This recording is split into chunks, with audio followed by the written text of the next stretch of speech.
So just making sure that we get everything in. So I'm going to do a brief introduction. Hopefully a few more people will be able to log in the meantime and be here for the important bit. Just as a quick introduction, well, a few, somebody's telling me they cannot hear. Can everybody else hear me? Yeah, all good. Yep. I think most people can hear me. Maybe whoever can't hear me is must be a problem at your end. Hopefully you can resolve that. Alex, I can see.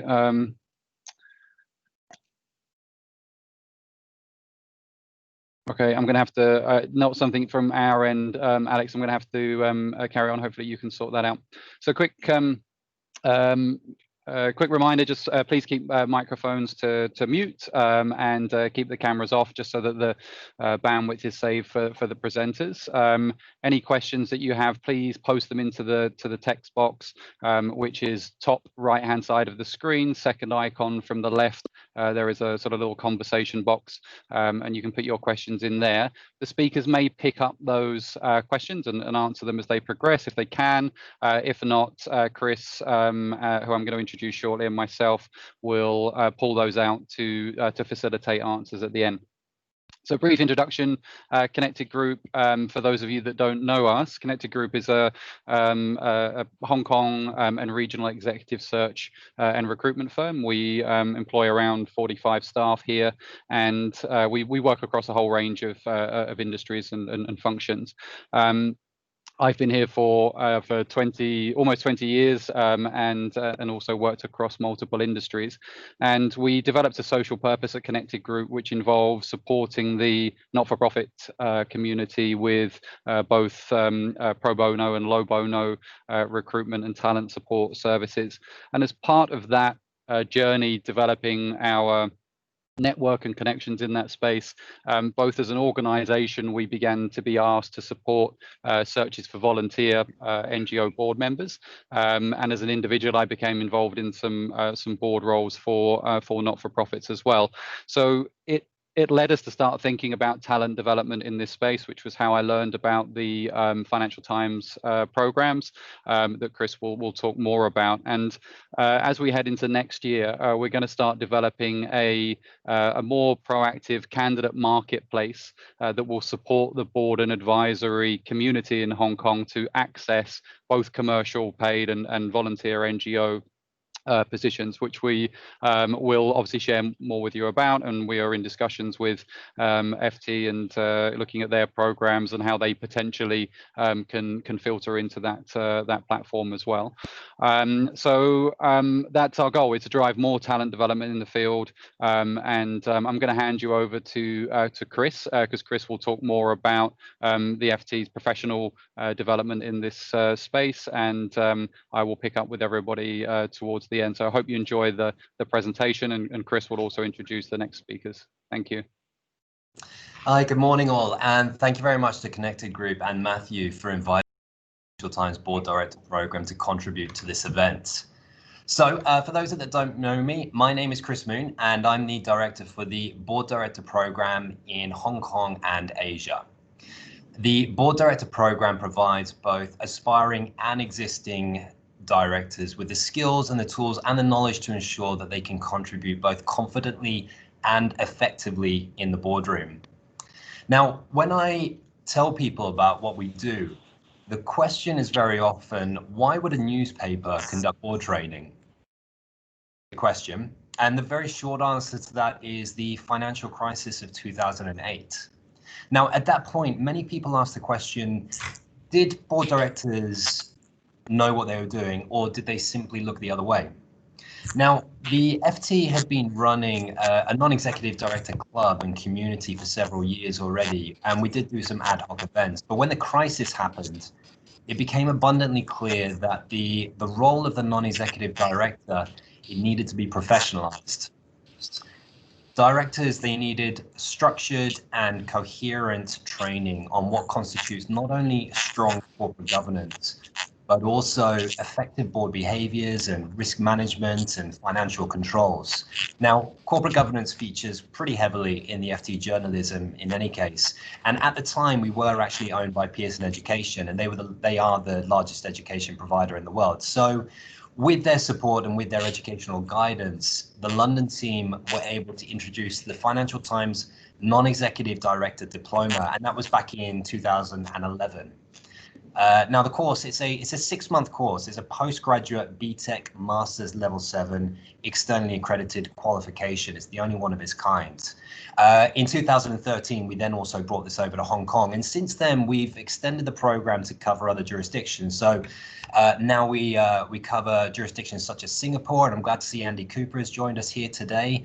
Andy, I know that you're based over in Singapore.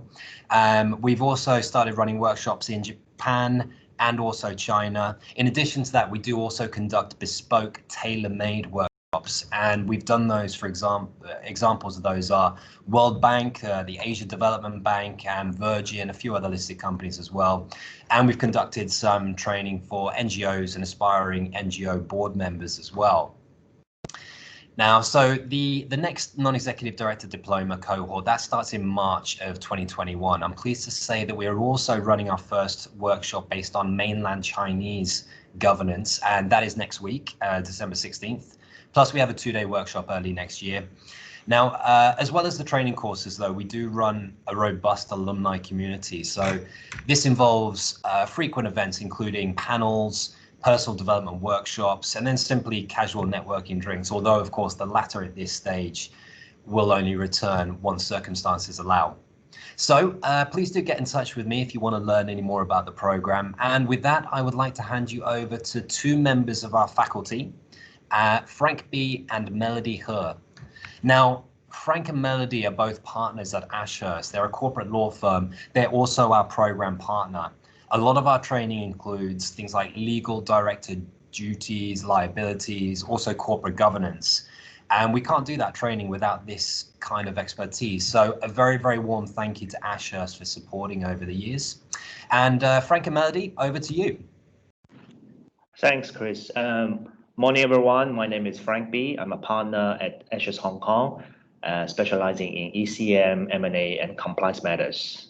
Melody, maybe a few words. Thank you, Chris and Frank. Hi, good morning, everyone. My name is Melody He. So I'm a corporate partner of Ashurst Hong Kong. I specialize in IPO, securities offering, and general corporate transaction. So I frequently advise clients on corporate governance matter as part of my practice. So today it's my pleasure to speak to you all on this subject, journey to the board. Great. So without any further ado, shall we start today's session? I mean, obviously, the title or the heading to today's presentation is very clear, Journey to the Board. So hopefully during this journey, we will help you to determine your thinkings and considerations, and then basically nail down that you want to be a member of the board. So next slide, please. So you're just thinking about the scenario. If you have a friend, you know, maybe for 20 years, and suddenly approach you to say, hey, do you want to be a member of the director of my board? And my company is about to list it on the Hong Kong Stock Exchange market. You will think, wow, it's a fantastic opportunity. Why not?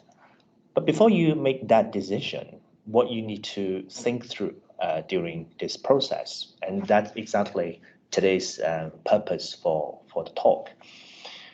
We identify several elements in the presentation. Obviously, by all means, this is not an exhaustive list, but certainly a good starting point. First of all, do you know the company?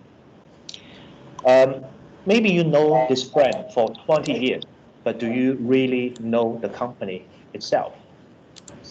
So in order to achieve that, you need to be very proactive in learning about the company's business. You need to spend substantial time with the management of the company, and even talk to the people on the ground, whether they are senior or junior. And you need to visit the factory, the plant. If we are talking about biotech companies, you need to even visit the laboratory they're currently doing R&Ds. And also look at some projects ongoing at the moment and talk through the strategies the current management have in their mind. And sometimes if you are not that familiar with the industries, you need to talk through the competitive environment of this industry with the senior management. Okay, this is the first point. And the second point is the role you are about to take. So you are whether take as a non-executive director or independent non-executive director. There will be some technical and practical difference for that role. No, no, I could agree.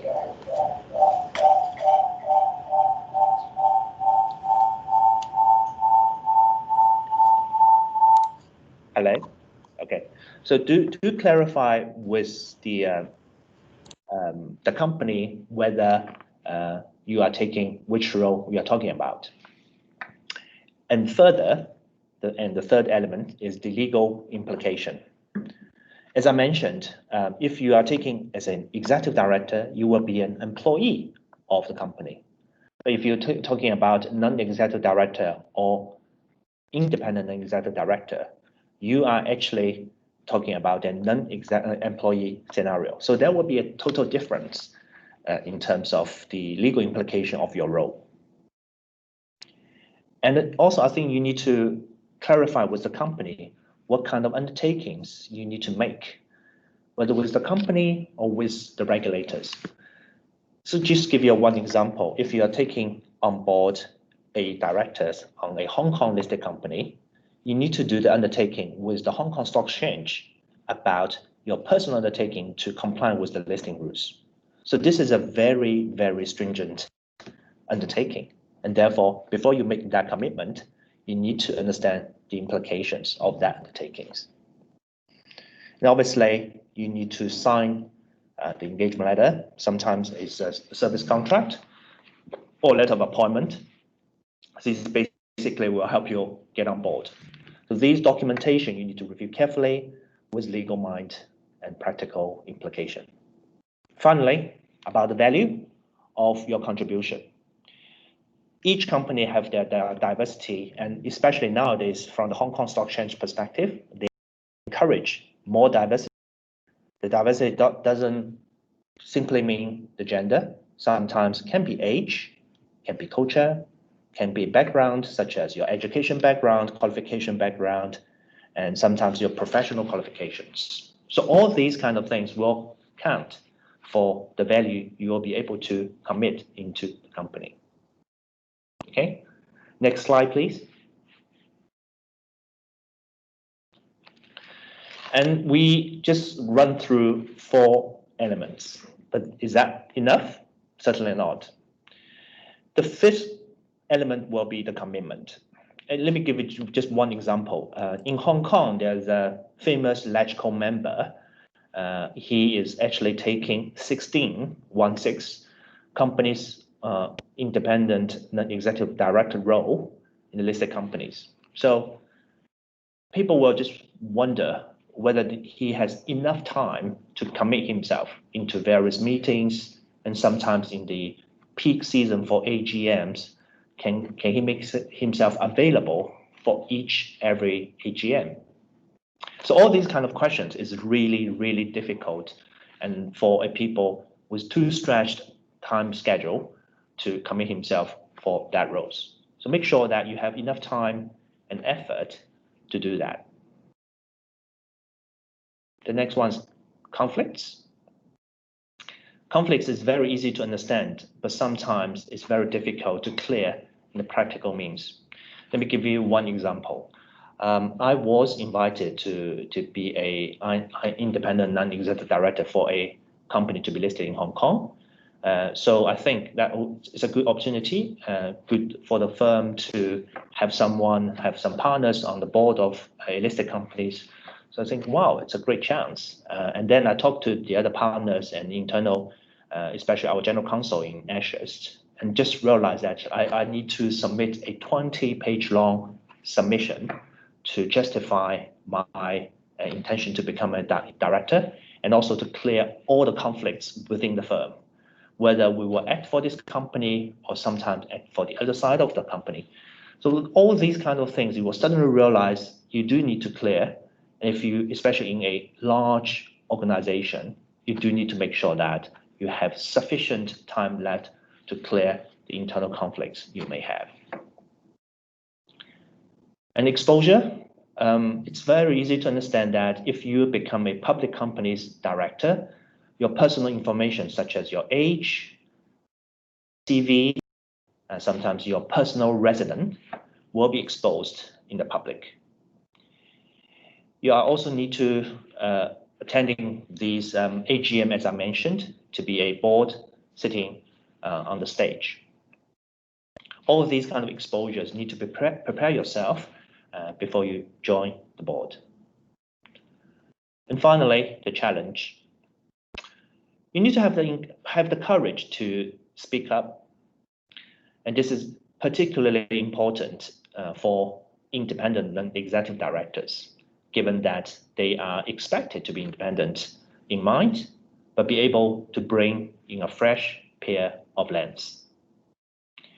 And it is equally difficult for new members of the board, whatever their role, to speak up. Sometimes the other long-standing serving members will simply tell you that this is straightforward, this is all we do in the past. However, if you do find there's something you don't understand, it is very important to know that you have a voice and you should speak up. That's probably, we think, the points you need to make. And next slide, please. And once you think through these points, we just want to give you some practical steps to prepare you before a director's appointment. And this is just a quick takeaway for you before we move on. First of all, as I mentioned, due diligence. You do need to do sufficient due diligence on the company, on the management, on the business, on the employees, on the projects, on the competitive landscape of the industry. Conflicts, clear the conflicts you have, whether it's internal or external. Review the appointment terms, especially discuss and finalize the appointment terms, whether it's legal or economical. And prepare your CV, or sometimes update your CV. Probably that CV is 10 years long before they update it. Do update your CV frequently and then to keep it up to date. And finally, if you are appointed as a director of a company, especially in Hong Kong, you need to assist the company secretary to update the register internally and with the regulators. Okay, next slide, please. So if you're still online and still think that, okay, I still want to pursue these opportunities with my friend to become one of the board members for his company, congratulations. I think this is a really important step for you to move forward. But in front of you is a brand new journey, quite challenging.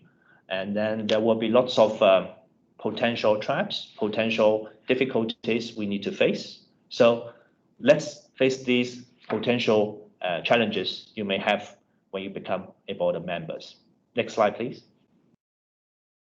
So today's agenda, Melody and I will go through all these potential factors to become a board members. First of all, I will give you some case studies to share with you about some failed corporate governance in the market, especially in the recent market. And Melody will introduce the board composition, board structure and functions, director's duty. And finally, if we have further time, we'll also give you some more detailed case studies in this session. Next slide, please. First one, wildcard. I believe that lots of you are aware that the recent high-profile scandal around Wildcard. And in case you are not familiar with this company, Wildcard was founded in 1999. And the company initially focused on providing electronic payment services to adult entertainment and online gambling websites. And back in 2005, Wirecard was successfully listed in Germany. At its peak, Wirecard's market value reached 25 million US dollar, and it had been one of the 30 listed companies on German DAX stock index. Wirecard has once been ranked in the top 100 most innovative growth company in the world by Forbes. However, such a promising company made its bankruptcy filing in June 2020 and was facing possible delisting from the stock exchange.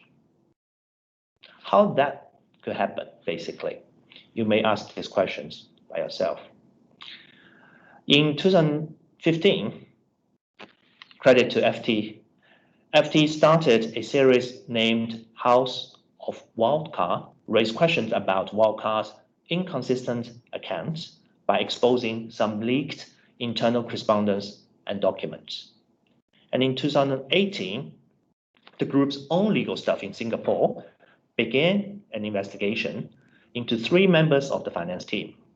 And the probe is launched after an internal whistleblower raised allegations about a plan to fraudulently send money to India by third parties. And this kind of scheme is called round tripping. Round tripping generally means that the selling of an unused asset and buying back at the same price, while it creates no net economic benefit or substance, the transaction may be fraudulently reported as a series of productive sales and a beneficial purchase on the books. Next slide, please. And in 2019, FT continued to review evidence of Wirecard's forging contracts and inflating business numbers. Authorities like Singapore Police and BaFin, the financial regulated authorities in Germany, opened investigation on Wirecard. And later in 2019, Wirecard appointed KPMG to conduct an individual investigation on Wirecard's accounts, and KPMG was unable to verify some of the third-party profits. And that basically triggered back in 2020 when EY, Wirecard's auditor, claimed that there was a missing 1.9 billion euro in Wirecard's accounts and refused to sign off the 2019 account. Wirecard initially claimed that the money was sent to the banks in Philippines, which was refuted by the banks. Wirecard later admitted that there's a likelihood that the money does not exist at all. As Wirecard has raised huge debts with its inflated balance sheet over the years, which it was incapable of repaying, it obviously became insolvent and filed bankruptcy in June 2020. And the former CEO, Marcus Braun, along with former CFO and COO, were all arrested for faking accounts in July 2020.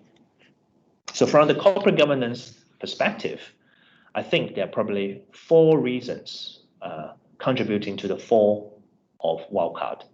First of all, the insufficient internal control, as there was no dedicated committees for audit, risk, or compliance in the Wirecard. Secondly, poor corporate governance, as Wirecard did not record any minutes at executive meetings, and it constantly failed to provide comprehensive documentation. Thirdly, passive observatory role, as the existing supervisory board of the Wirecard failed to intervene based on its legal obligation to exercise duty of care, when Wirecard failed to provide important information during KPMG's investigation, and when it was well aware of KPMG.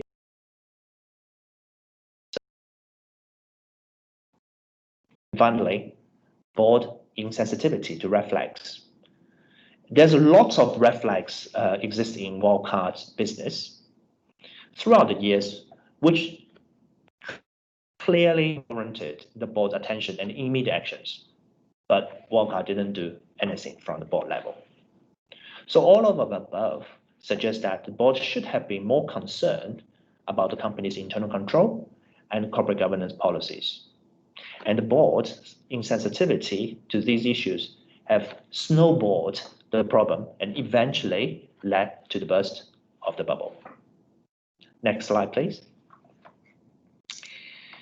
And the second case we want to quickly discuss is Luckin Coffee. And I'm sure nearly everyone knows that, but I think just a quick summary of its timeline for you will be useful to round up its history. Luckin was founded in October 2017 and listed on NASDAQ on 17th of July 2018. And this simply broke the record in the entire world, basically the shortest time period from establishment till listing. And in early 2020, Muddy Waters announced shorting Luckin Coffee and alleged its fraudulently inflated sales numbers. Obviously, Muddy Waters is really good at this fraudulent reviewing process. And so the market was really concerned about actual contents. And then in April this year, the company acknowledged that the fraud and formed a committee to oversee an internal investigation. And Luckin shares traded is halted from April 2020. And later in that month, Luckin Coffee is under investigation by the SEC, which is the US regulator for the stock exchange, for accounting fraud. And in May 2020, CEO and COO were all removed from the board. 1 month later, Luckin suspended its trading in NASDAQ and filed for delisting. And in July 2020, there's an internal investigation. Results indicated that its former CEO and COO and certain employees of the company had participated in fabricating transactions. And later in September this year, Luckin is fined 61 million RMB by the State Administration of Market Supervision in the PRC. So it's a quick summary from the very peak of its business, its glory, again, back to a potential delisting and consequential filing, as well as the penalized activity. All these, I think, happened within roughly 3 years. And next slide, please. So all these will give you an indication that how things can review and turn so quickly without a sound corporate governance structure. And these slides simply give you an indication of the interaction between different parties, and most importantly is the figure. So if you see in the middle of the slides, the net revenue of Luckin was purely inflated by around 2.1 billion RMB. And its cost and expenses also inflated by around 1.3 billion RMB. All these figures simply help them to on the NASDAQ, but simply fraudulently made. And now everyone can imagine this is not easily achieved by a simple mathematical approach. There must be something happen at the back. So you're right. Next slide, please. And for Luckin, two elements I think I want to highlight for their failure of corporate governance. First of all, the independent board, and especially the independent directors. NASDAQ actually allow foreign issuers to rely on a little known exception to the requirement for a majority of the board members to be independent. And that rule is basically to say that if this majority board to be independent contradicts with your local law, you can actually apply for a waiver. And Luckin exactly applied for that waiver to say that, okay, our home jurisdiction does not allow this kind of thing, or does not require for an independent board to be exist. So basically they use that as an argument. And therefore, Luckin only had 2 independent directors, one of which is called Thomas Mayer, and he was the former president and the CEO of Frankie Coffee Systems. And when Thomas was still leading Frankie, they obtained a lucrative contract with Luckin, which quadrupled sales for the manufacturers. Again, this is a huge red flag and very alarming. If you are an independent director, you need to be entirely independent, especially you cannot have any business relationship with the company you will be sitting on that as an independent director. Okay, so this is clearly a very alarming message. And the other independent director, Sean Shao, had previously worked in Agria Corporation from 2008 to 2017 as an independent director and chairman of the Corporate Governance Committee. And again, Agria settled with related to China operations. These issues, if you are about to become a director, the history of your previous directorship, the potential fraudulent issues involved will also need to be reviewed and checked by the regulators. So be aware of these issues and facts when you review these potential profiles. The second element I want to highlight is the failure of internal control and risk management systems. The fact that Luckin former CEO and COO could hide the fabricated transactions from the rest of the senior management or even the board indicated that Luckin's internal control was problematic and clearly problematic, as the senior management and the rest of the board had likely to review no information at all regarding the problematic transactions. So a normal sound corporate governance board need to have a very clearly and indicated that the audit committees as well as the board need to have very vigilant and supervisory role.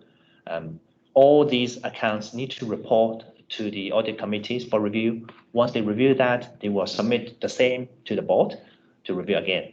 All these kind of process will clearly help the process to identify any potential fraudulent issues. But obviously, in Luckin case, they failed all of these. Next slide, please. So that the cases we actually discussed is purely want to give you some lessons to learn. And as a nutshell, from the WOW case, we can see that the supervisory board has been heavily criticized as being a box-ticking machine without any active intervention when things clearly go wrong. Also, it is crucial to maintain accurate and the complete records of all board decisions. Not only can it protect you when things turn south, it can also establish the culture and the system of risk management and compliance checking within the company. Wildcard is a technology company with very complicated business, and it can maybe the reason why Wildcard's officers feel inhibited to challenge a lot of decisions or to mitigate any risks emerged. Therefore, it is very important to conduct thorough due diligence on the company, making sure that you have enough understanding about the company that you will be sitting on, and you have the requisite expertise before commitment. Internal control is also very important and is a key to preventing misconduct and fraudulent. It can at least minimize the loss to the company by discovering things at an early stage and start remedial actions quickly. Last but not least, independence of the directors is necessary for the board to make impartial decisions for company's benefits instead of its own benefit. This ties to the independent non-executive directors' requirements for Hong Kong listed companies, which my colleague Melody will explain in more details. So over to you, Melody. Great, thanks, Frank. Next slide. So it's good. You have decided to carry on the journey to the board after due consideration. So for this part of the journey to the board, we would like to go over some of the questions that you may have in mind. For example, what does the board look like? What's the function and structure of a board? And what are your duties as a directors to the board? So next slide. What does a board look like? So a board typically consists of executive directors, non-executive directors, the so-called NEDs, and also independent non-executive directors, INEDs. So we saw one of the audience have a questions from Sarah asking what's the differences between NED and executive directors and INED. So basically, executive directors are full-time senior employees of the company, and they are in charge of the day-to-day operation of the company. And NED and INED, they are not employees of the company, but they served a similar function. However, INED differ from NED in their independence.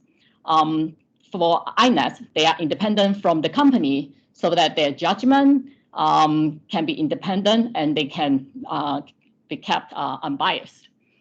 So I think since most of you may be familiar with executive directors and non-executive director, so we can focus on what an INED is. Next slide, please. Okay, so what are INEDs? So an INED basically is a director who has no executive or management responsibility in the company. And such a director is also independent of the management and does not receive any benefit from the company other than the director's fee. So to maintain the independence, an INED cannot be an officer or employee or a material shareholders of the company. And they cannot have relationship with any of these officers, employees, or material shareholders of the company. For company listed in Hong Kong, it must appoint INED representing at least 1/3 of the board. So one of the questions from the audience asking if I got appointed as a member of the committee, for example, in Hong Kong, all listed companies are required to have at least 3 committees: the audit committee, nomination committee, and remuneration or compensation committee. So for some of the committees, it's more than half of the committee members are INED. So you may be sitting on the board itself, but at the same time to take up responsibility as a member of the committee or even a chairman of the committee. For example, the audit committee, the chairman must be an INED. So in terms of the legal implication or the duty is the same, but it's taking different duties. And in most of the cases, the board delegates the specific obligation and duty to the specific committee. For example, for audit committee, basically they will need to make sure the company have a sound reporting system to deal with external auditors and make sure reporting system is in good place. Next slide. So what's the role of an INED? INEDs are expected to keep up to date with the company's business affairs, and they're expected to devote sufficient time. So this is the commitment issue that Frank has discussed earlier. They need to supervise the management, and they also need to participate in the strategic objective setting of the company. And again, INEDs are expected to speak out firmly and objectively on issues that come before the board, and also need to take the lead when potential conflicts of interest arise. Next slide. Okay, so for the next part, we will look at the function and the structure of the board. Next. So how is the board structured? So typically, a company should have a sound and balanced board taking into account the size of the board, the ratio of next to executive directors, the skill, experience mix, the personality profiles, the balance of power between the executive and non-executive directors, and the independence and gender representation, as well as the diversity policy that Frank has mentioned. So in terms of the size of the board, this is normally determined by the size and complexity of the company, and the board should be large enough to carry weight and be able to function when some of the directors are away. On the other hand, it should also be small enough to allow airtime to the directors. In terms of ratio, as a general rule, neither executive nor non-executive directors should dominate. When the non-executive directors constantly harass or eclipse the executive directors, the executives can become resentful or withhold information and do not contribute. This in turn will prevent the non-executive directors from getting the proper understanding of the business and the issue facing the company. In terms of skill, the skill of the board should reflect the objective and issue a company is facing. And in terms of the balance of power, the proper balance between executive and non-executive is quite important. So if the non-executives are not powerful enough, they may be rolled over by the executives who have the advantage of greater information and control the supply of such information. But on the other hand, a board with too few executive directors can be demotivating to the key operational executives. So next, let's look at the function of the board. So basically, the function of the board reflected a good corporate governance of the company. Corporate governance, as you all may know, basically is the system by which the companies are directed and controlled. And the board of directors are responsible for the governance of the companies. So in order for the company to have a good corporate governance, the board of directors should act as a check against any potential abuse of power by the management or the controlling shareholders. And the board should also help to align the company's interest with the interests of all shareholders. Next slide.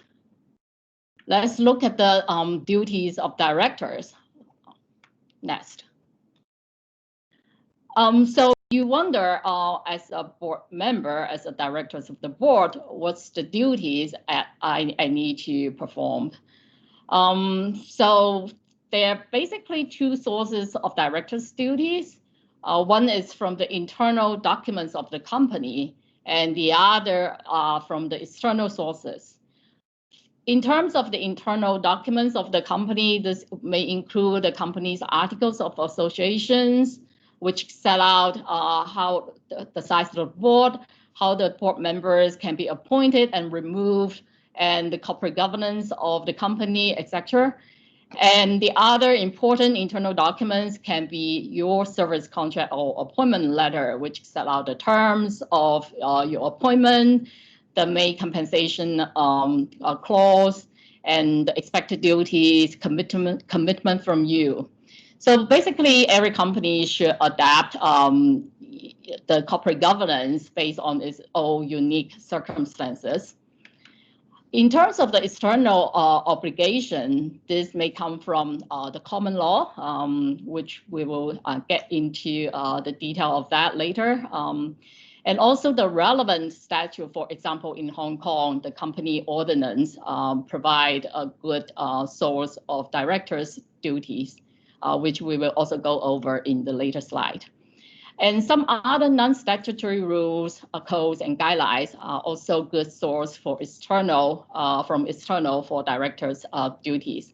For example, the listing rule and the industry guidelines. Next. Okay, so let's look at the common law duties for directors. So under common law, directors have the duty of care, skill, and diligence, and they also have the fiduciary duties. In terms of the duties of care, skills, and diligence, there's no clear case authority in Hong Kong on this.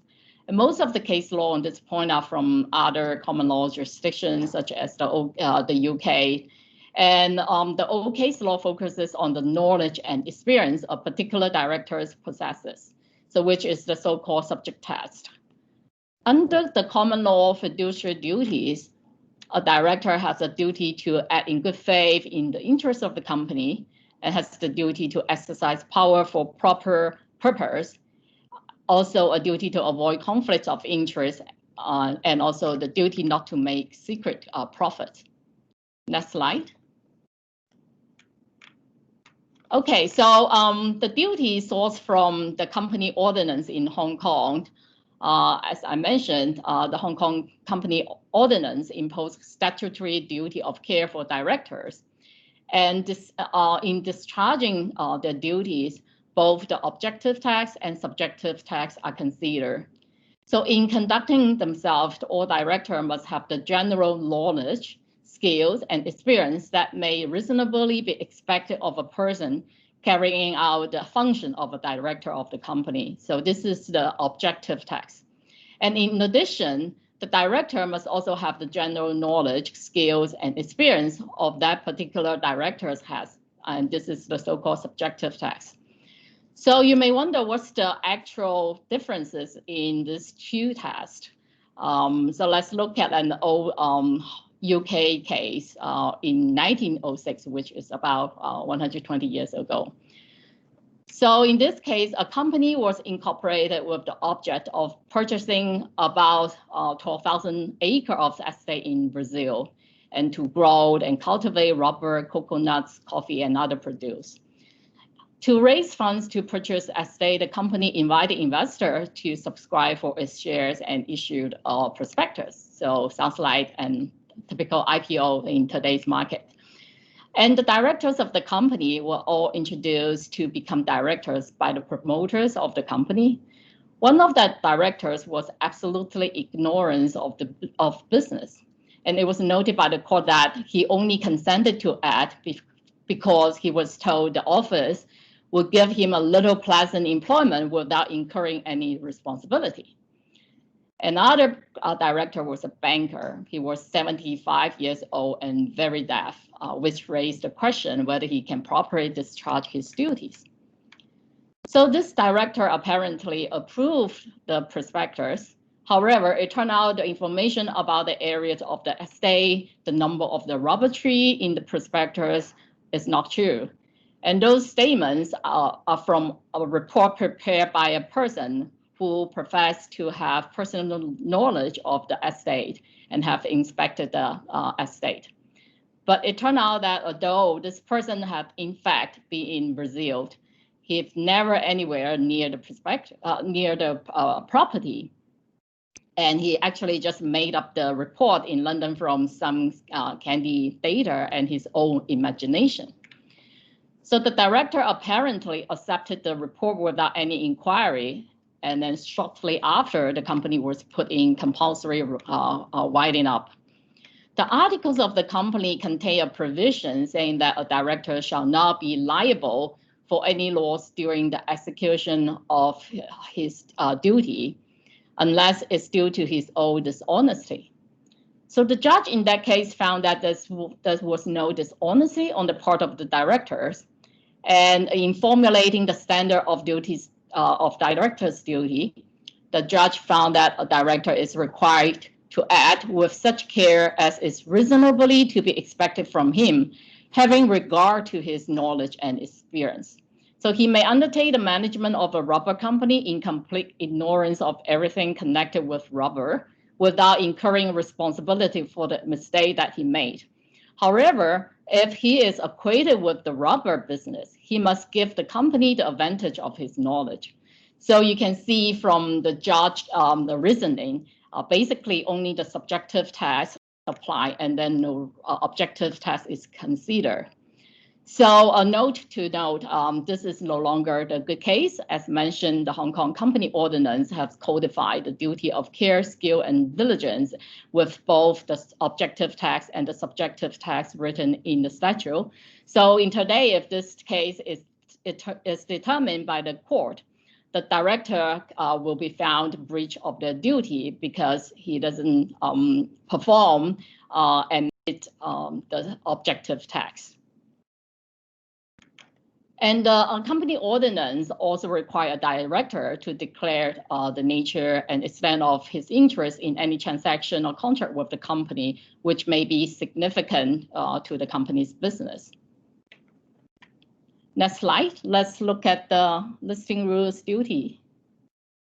So you can see from this slide, under the listing rule for companies listing in Hong Kong, a director sitting in such company's board are subject to various requirements, for example, to act honestly and in good faith and to protect the interests of the company, to act for proper purpose, and be answerable to the issuer for the application or misapplication of the asset, etc.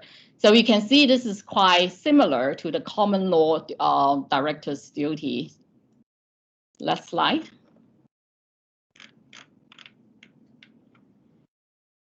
So under listing rule, it's possible to delegate the duties, but however, delegation does not absolve directors from their responsibility or from applying the required level of skills. And the Stock Exchange of Hong Kong expects that at a minimum, directors must take an active interest in the listed company's affairs and obtain a general understanding of the business. So they must follow up anything up towards that comes to their attention.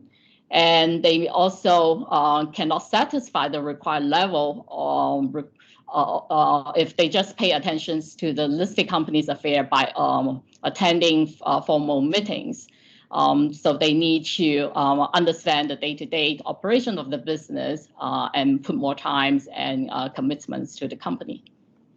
So last slide, I would like to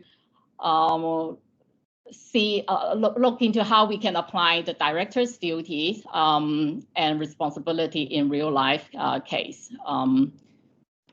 So last. So imagine you are an INET of a company offering vehicle for hire service. And the company was denied renewal of the operator's license by the Transport Authority, as it was considered not a fit and proper person for granting such license due to a number of safety concerns. For example, there are a couple of drivers committed sexual harassment and assault against passengers, but the company did not deactivate their account timely. And this driver continued to drive after the assault incident for 2 to 3 years.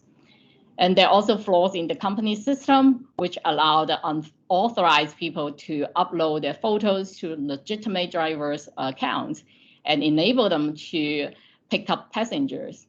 And also the company failed to review and validate drivers' insurance, resulting in some drivers use their vehicle without insurance. So this all sounds very serious questions. And if the company cannot get the license renewed, it will go out of business. So as a director of the company, what actions will you take? And how do you prove the company is fit and proper in view of the safety issue identified? So next slide. So actually, this is a real life case for Uber London versus Transport for London. And let's look at what the actions the board take in this case. So the board in this case actually stayed very close, involved in the situation. It directed a number of actions to be taken to find out why the failures occurred, and to put in place actions to prevent this from occurring again. For example, they undertake several internal audits to identify technical glitch in the app. They also appoint a new non-executive directors with expertise in IT services management and also testing. And such candidates has been a chief technology officer with a FTSE 100 company. And the company also rolled out multiple tools to deal with the human error in deactivating accounts of driver with serious misconduct. And they also install additional software tools, implement a regression testing and policy.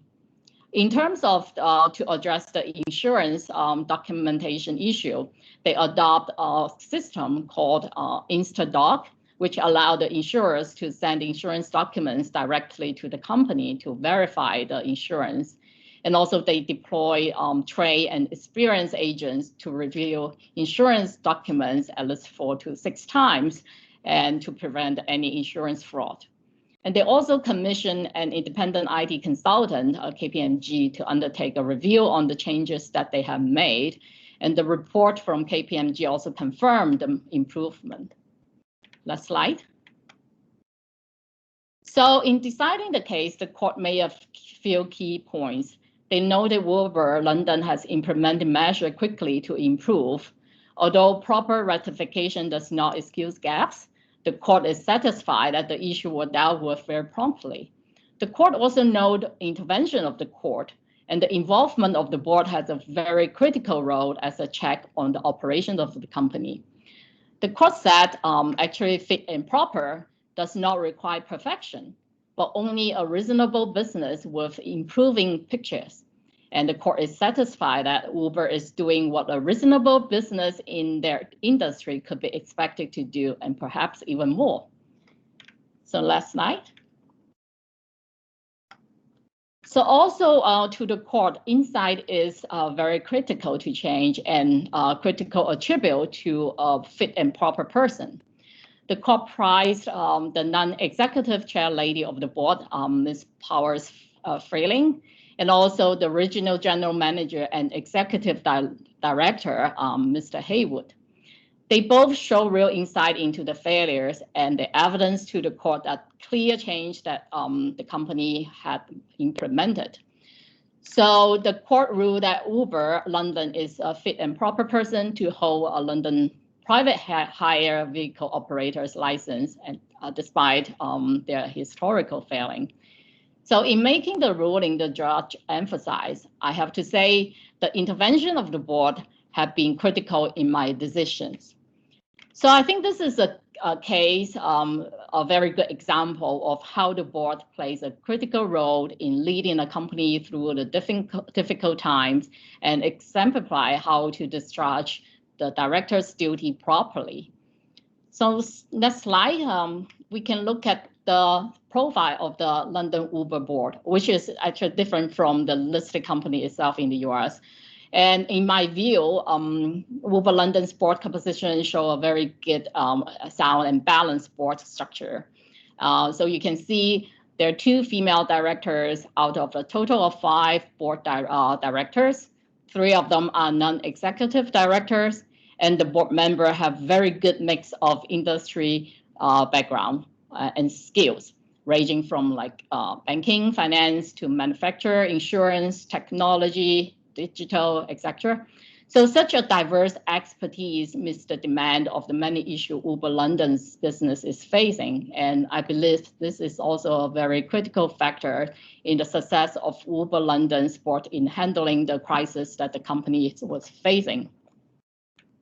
So with that, I would like to end my section, and hopefully you will enjoy the journey to the board. Thank you. All right, thank you so much, Melody, and thank you very much to the both of you, actually, both Melody and Frank. As you can probably all see, there is so much depth and complexity to these types of issues, and this is a reason why we need people like Melody and Frank to be able to contribute to our workshops. And in the workshops, they go into a lot more depth. We don't have that much time today, unfortunately, so there is a lot more to be learned about these topics. So we had quite a few questions during this, and I was actually really impressed with a few of them. There were actually, and also the subsequent answers. I think that we've actually managed to, between Melody and Frank, I think they've actually managed to answer all of the questions that were put into the chat. I think there are 2 in particular, though, that do stand out. Sarah Fairhurst said, I've seen companies not in Hong Kong that say that directors make better decisions if they have skin in the game and hold shares. What is your view on this, particularly in relation to the INED definition? I find it problematic myself. And Sarah, could not agree with you more. The point of an independent non-executive director is to be independent and view things from outside the box and to be objective. So thank you very much for that question. Veronique asked how a relationship's defined in terms of independent non-executive directors. I mean, that generally means, you know, you don't have any family members that are working for that company. You can't have worked for the company for the last year or two as well. Jeffrey also asked how much leverage does an INED have if he or she wants to investigate a discrepancy? And Frank did answer that in the chat. I think it does come to a point, though, where, you know, if Frank's suggestions are not working, then there ultimately comes a point where you need to bring in outside counsel. So that's somebody like Frank or Melody to come in and advise on those. So thank you very much for those questions. So, right. We are running over ever so slightly, so I'm going to move on to the next section of today's webinar. And I am very pleased to welcome Emma Martin. So Emma Martin is going to be discussing NGO board governance. Now, Emma, I first met Emma back in 2017, and that was a point at when she was considering joining the non-executive director diploma, which she subsequently joined. She graduated in. She was a very, very strong student actually as well, and went on to. So Emma was the CFO for Ogilvy and Mather. She was also she's also now the commercial and the finance director there. And in addition to that, she sits on the board for Habitat for Humanity and is also on the finance committee for Habitat for Humanity.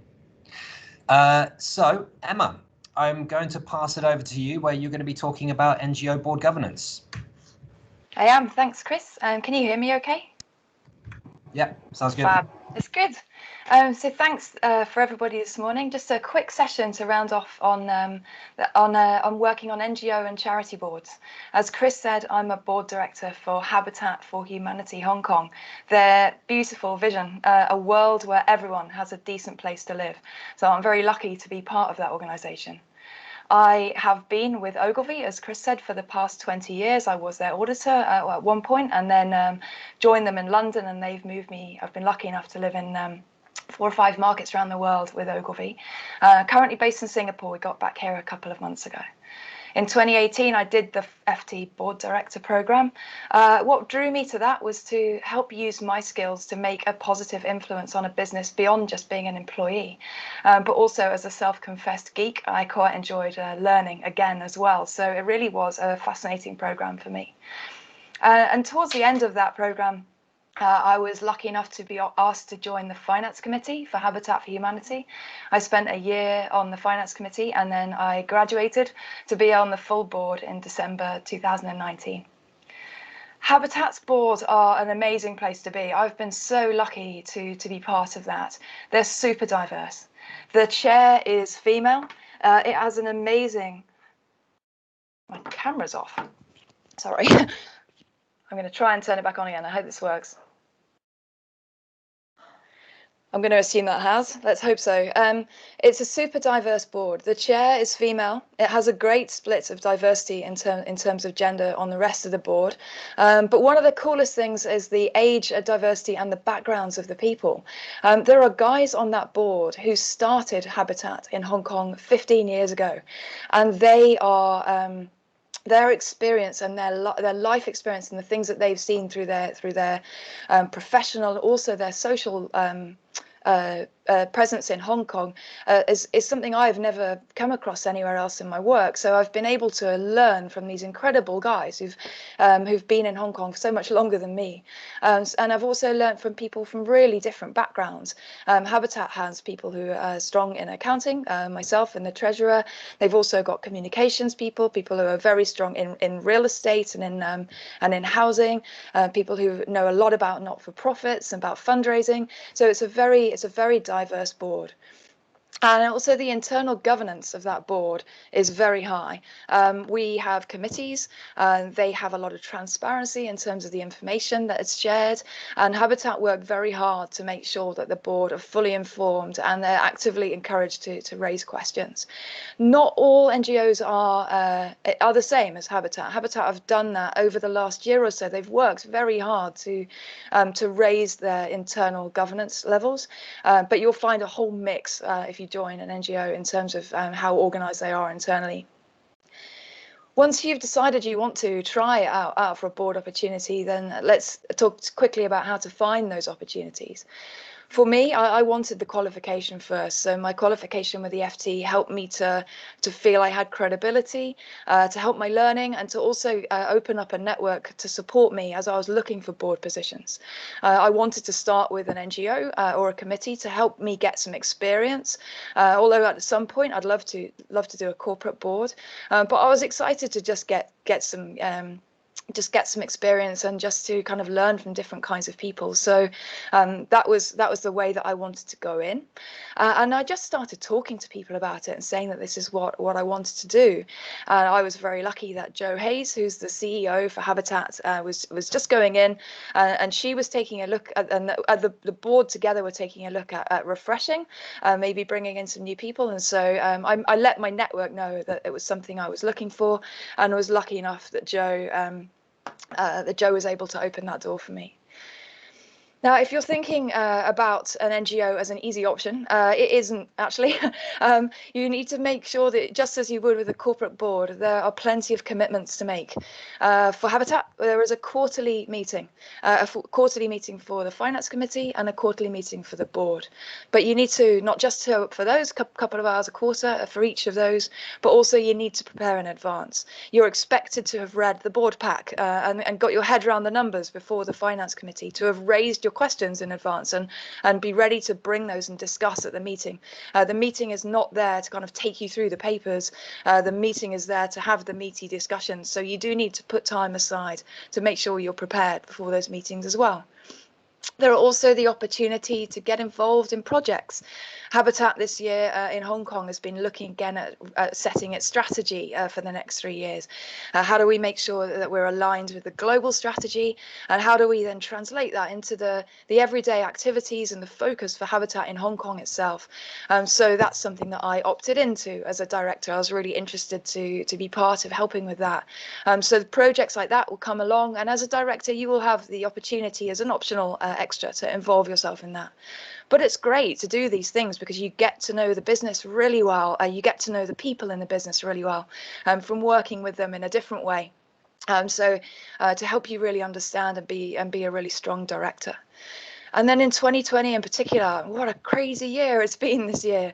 I remember the first day on the FT program, I wrote down the first phrase that they shared with us, and I went back to that again, and I go back to it a lot. That the fundamental job of a non-executive director is to see that the company is properly run, not to run it. So I'm going to read that again.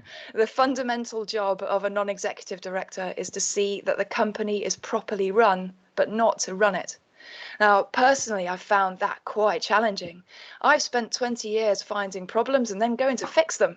Not that I'm finding problems with Habitat, but my instinct always is to solve things, but actually as a director you need to be able to step back from that, and your role there is different. It's to help uncover the challenges, to ask critical questions, and to help the exec figure out how best to deal with their challenges. If they don't want to take your advice, they don't have to, and you need to be okay with that. But during 2020, the lines blurred a bit. And so with the permission of the chairman and with the CEO, I spent more time with the finance director this year. Obviously, 2020 has been tough for lots of businesses. And in the NGO space, people aren't kind of saying, oh, it's COVID year, I know I'll give more of my money to charitable donations. They're struggling, of course, this year, as many people are, to make sure that they're getting good donations and to sustain their important work. And that's meant some tricky stuff with the finance side, or just working through some challenges and making sure we're forecasting properly. So of the CEO and the chairman, I have been working very closely with the FD, which has been fantastic. But again, I need to now be able to step back again into a director role, but know that that commitment is part of that role this year. You know, it's not an easy option. You know, going just to NGO, you need to be able to step in and step over and be very present for the company when they need it. And if Frank's mate, who's listing his company, hasn't already scared you off the liabilities, you think the NGO is an easy option. In fact, think again. We still do have liabilities as a director of an NGO. Your recommendations have consequences. You've still got the duty of care, skill, and diligence that Melody spoke about earlier. So you need to take that all into account as you're thinking about being an NGO board member. Does the company have directors and officers insurance? It's definitely worth asking. Do your due diligence for an NGO the same as you would for any board? The checklist that Frank talked us through earlier, you know, including meeting the chairman and the CEO, including talking to other board directors, understanding the board dynamics, understanding why it's you that they've asked and what it is that you can specifically bring to that board. But also make sure you understand financial health and the position of the company. If you're not able to read those numbers, then find someone to show you, because it's important that you really get the numbers as well as the mission of that business and know what you're stepping into. I was really lucky at Habitat. They've got a very strong onboarding program. So I was able to understand, quickly get up to speed with the business.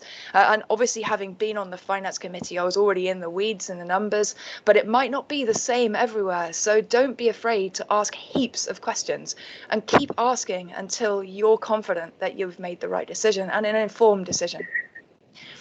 So what are NGO boards looking for? Just a couple more minutes and then I'm going to stop for questions. They're looking for commitment and enthusiasm. So they really need passionate people to come and give their time and attention to help them to grow and to sustain themselves. They're looking for your specialism, whether that be finance, legal. Right now, a hot topic, of course, is that sort of cybersecurity and IT section. You know, a lot of these companies are trying to move into more sophisticated cybersecurity and IT kind of backbones, but without a lot of cash to do so. And so your assistance to help them on those journeys is critical. Communications, always important. And then specific industry experience for us. It's housing and real estate, but whatever might be appropriate for that NGO. So if you've got any of that to offer, an NGO would love to welcome you to help them. And often they're also looking for your donations. It's not always a requirement as a director that you are also a donor. Sometimes it is, sometimes it isn't, to be a personal donor. But certainly you should be prepared to commit to help find donors for that business. So to be, you know, a spokesperson for the company that you are a board member for. So take that into account as well. You're all in for an NGO, really. It's not a half measure. But let me talk a bit about the benefits of doing it. For me, and I think for many of us, the opportunity to do the NGO board is confidence. The experience to take on more complicated and different positions into the future.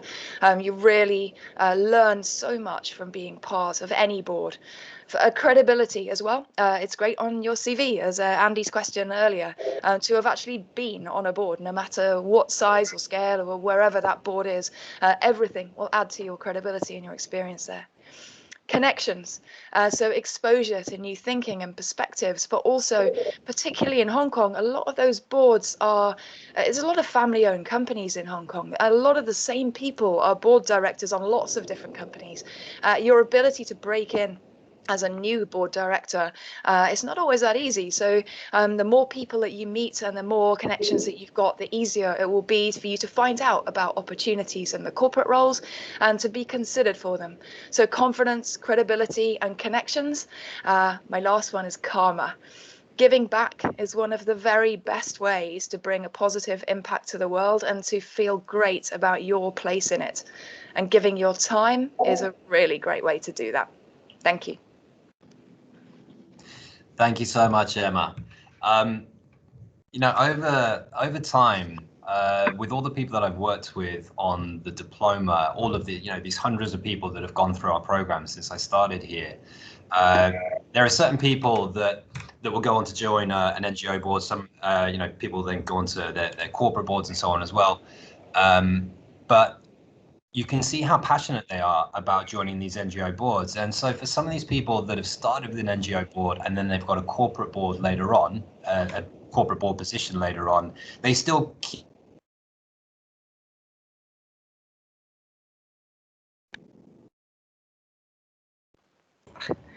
Whoops, we lost him. Vinci, can you read his mind and finish his sentence? we seem to have. I didn't kick him out. I promise. It just I don't know what happened there. So maybe I can. Hi, sorry. Yeah, hi. It looks like we've lost connection on mine, but I'm now talking through Vinci's. So I was just basically saying that with some of the people that I've worked with on the diploma, people who've gone through the course, some of them, they do start on these NGO boards, but then when they go on to get other board positions as well, they don't just drop the NGO board position. They continue doing it because they love what they do. They love being a part of that team, and they love being a part of a social mission that does good. So Emma, there was one question that came up, and the question was really about what are the key differences really about being on a corporate board versus an NGO board? So Emma, would you be able to just answer that quickly before I pass over to Matt? Is that in terms of sort of liability side or governance side, or? Well, I mean, it was a general question, but yeah, I think it is important to understand that, from a liability side, I think, as you mentioned before, you're still liable. But are there any other sort of key differences really that you'd be able to speak to? I mean, I think that the Hong Kong listing rules are pretty strict in terms of, and actually very clear. If you ever get the chance to read Appendix 14, which is quite an easy one, reasonably clear in terms of what the requirements are for boards for listed companies and also for the larger companies in Hong Kong. And obviously the NGO sector don't have the same requirements, but still I think that the more clean the governance is in the NGOs themselves, I think the easier it is to work there, and the better run the business is. So I'd say that it's more it's less of a requirement and more of a good to have, I guess. Melody, Frank, have you got anything specific to add on this one?